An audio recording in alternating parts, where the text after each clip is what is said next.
Selamat sore teman-teman, saya Victoria Grace Cherry. Saya siswi kelas 5 di SD Kanisius Serengan, Surakarta. Saya ingin mempresentasikan tugas dari guru saya, yaitu tentang pengertian sampah dan jenis-jenisnya. Selamat menyaksikan. 1. Pengertian apa itu sampah. Dilihat dari wujudnya, sampah seringkali diartikan sebagai bahan atau material yang telah selesai digunakan dan tidak lagi memberi manfaat. Contohnya, seperti sisa makanan berupa tulang yang bukan suatu hal yang penting lagi bagi manusia. Berikut adalah definisi sampah dari berbagai sumber. Menurut WHO atau Badan Kesehatan Dunia, sampah adalah sesuatu yang tidak digunakan, tidak dipakai, tidak disenangi, atau sesuatu yang dibuang yang berasal dari kegiatan manusia sehari-hari, serta tidak dapat terjadi dengan sendirinya, teman-teman. Lalu berdasarkan Undang-Undang Nomor 8 Tahun 2008 tentang pengelolaan sampah, sampah adalah sisa kegiatan sehari-hari manusia atau proses alam yang berbentuk padat atau semi padat yang berupa zat organik maupun anorganik yang bersifat dapat terurai atau tidak dapat terurai yang dianggap sudah tidak berguna lagi dan dibuang ke lingkungan. 2. Macam-macam sampah menurut sifatnya. Sampah organik. Sampah organik merupakan sampah yang berasal dari sisa-sisa makhluk hidup, baik hewan, tumbuhan, maupun manusia yang dapat terurai secara alami atau yang biasanya kita sebut dengan biodegradable. Nah, contoh sampah organik yaitu ada kertas, tulang, daging, daun, kayu, rumput-rumputan, dan lain-lain yang dapat terurai, teman-teman. Contoh sampah organik yang ada di sini adalah sayuran, teman-teman, sisa-sisa makanan. Kita lanjut lagi ya. Sampah anorganik. Sampah anorganik merupakan sampah yang tidak dapat terurai secara alami atau undegradable. Karena materialnya tidak berasal dari alam, melainkan hasil olahan dari bahan sintetik tertentu. Contoh sampah anorganik adalah kantong plastik, kaleng, aluminium, botol kaca, styrofoam, dan lain-lain yang tidak dapat terurai, teman-teman. Contohnya yang ada di sini adalah plastik kemasan makanan itu loh, teman-teman. Kita lanjut lagi ya. Sampah berbahan berbahaya beracun atau yang biasanya kita sebut dengan sampah B3. Sampah B3 adalah jenis sampah yang memiliki sifat khusus dan perlu ditangani secara khusus juga, teman-teman. Sampah B3 adalah sampah yang mengandung bahan berbahaya dan beracun karena sifat, konsentrasi, atau jumlahnya. Contoh sampah B3 adalah masker medis, jarum suntik, pecahan kaca, dan lain-lain yang berbahaya bagi kita dan makhluk hidup yang lain. Di sini contoh gambarnya yaitu jarum suntik, teman-teman. Bisa dilihat ya, ada jarumnya, bisa membuat kita terluka. Kita lanjut lagi. 3. Sampah. Macam-macam sampah menurut wujudnya. Sampah padat.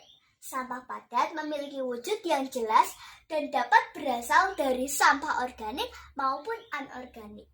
Contoh sampah padat yaitu sisa makanan, sayuran, sampah plastik, kayu, lain-lain yang berbentuk benda padat, teman-teman. Di sini ada contoh gambarnya ya. Kita lanjut lagi yuk. Sampah cair. Sesuai namanya, sampah cair atau yang biasanya kita sebut limbah adalah sisa penggunaan cairan tertentu yang tidak lagi dibutuhkan dan perlu dibuang, teman-teman. Contoh sampah cair yaitu air bekas cucian, air kamar mandi, air toilet, air bekas cucian beras, dan lain-lain yang berbentuk benda cair. Contohnya ada di sini ya, teman-teman. 4. Macam-macam sampah menurut sumbernya. Sampah alam.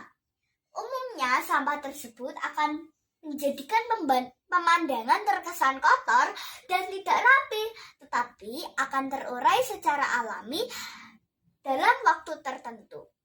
Contoh sampah alam yaitu daun kering, buah yang terlalu matang yang sudah jatuh ke tanah, ranting patah, dan lain-lain yang berasal dari alam, teman-teman.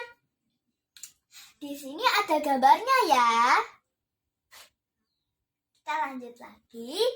Di sini ada sampah manusia.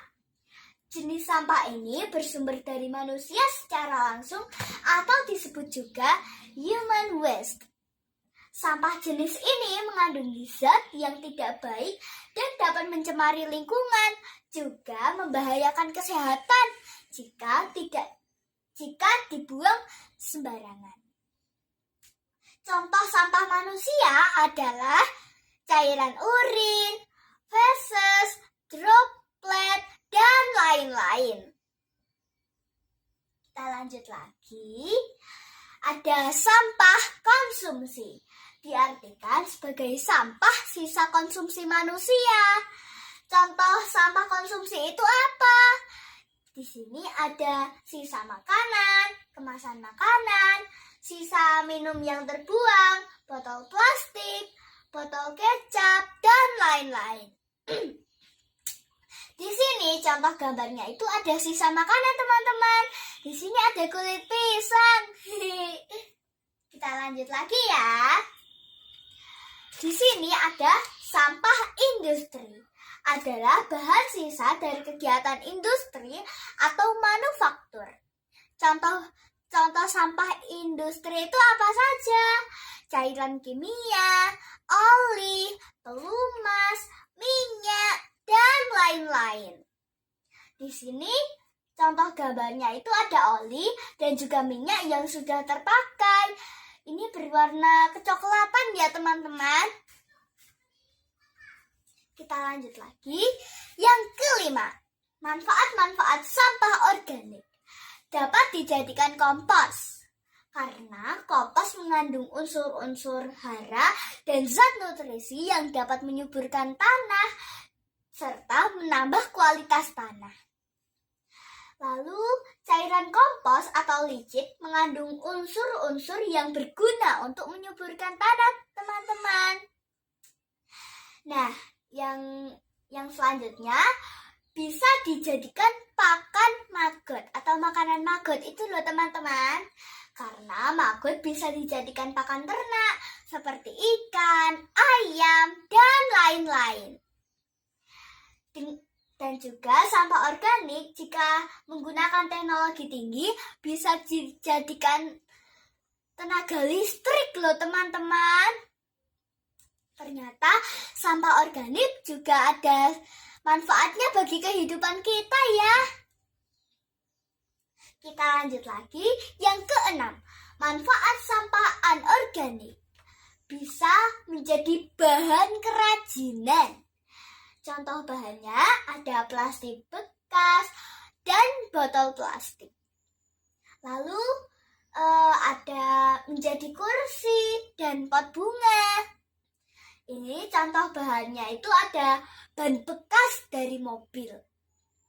Lalu ada lagi jadi mainan anak-anak yang bunyinya kotak-kotak-kotak itu loh, teman-teman. Itu yang ada batangnya itu panjang. Terus nanti di bawahnya itu ada sesuatu yang dibentuk menjadi hewan lucu. Kalau aku dulu beli bentuknya hewan ayam, teman-teman. Lalu di samping mainan hewan ayam itu ada roda. Nah, rodanya itu kalau nanti didorong pakai batangnya itu tuh nanti bisa bunyi otak gitu, teman-teman. Ternyata itu bahannya dari kaleng, sisa karet dari sandal bekas, dan lain-lain, teman-teman. Ternyata sampah anorganik juga bisa loh jadi mainan buat kita. Lalu bisa didaur ulang. Contoh bahannya yang bisa didaur ulang itu ada plastik dan kaca, teman-teman. Ternyata sampah anorganik bukan hanya sekedar sampah, tapi bisa juga dibuat menjadi barang-barang yang sangat berguna bagi kehidupan kita, teman-teman. Kita lanjut lagi. 7. Dampak sampah. Ternyata kalau sampah tidak dikelola dengan baik, akan menjadi sesuatu yang berbahaya bagi hidup kita loh, teman-teman. Ayo kita lihat apa saja ya dampak sampah. Yang pertama, bisa merusak pemandangan. Yang kedua, menimbulkan penyakit bagi kita, para makhluk hidup yang ada di bumi ini. 3. Mencemari lingkungan. 4. Menjadi penyumbang gas rumah kaca. 5. Menjadi sampah abadi di alam. Kalau sampah anorganik tidak dikelola dengan baik, kan itu tidak dapat terurai secara alami nih, teman-teman. Itu nanti bisa menjadi sampah yang abadi. Nah, yang keenam, mencemari sungai dan laut, juga membunuh biota yang ada di dalamnya.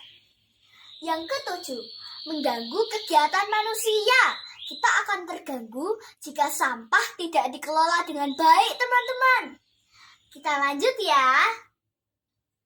Ini yang terakhir ya, teman-teman. Ke-8, cara mengelola sampah. 1. Pilah sampah dari sumbernya. 2. Gunakan kembali. 3. Jadikan sebagai kompos, biopori, ekoenzim, dan BSF. 4. Didaur ulang. 5. Dibakar di insinerator. Ini biasanya dipakai di rumah sakit, teman-teman. Sekian, teman-teman. Terima kasih. Semoga bermanfaat bagi kita semua. Jika ada pertanyaan, silakan bertanya padaku. Kalau aku bisa menjawab, aku akan menjawabnya. Jika aku belum bisa menjawab, aku belajar dulu ya, teman-teman. Pasti lain waktu aku akan menjawabnya. Dadah!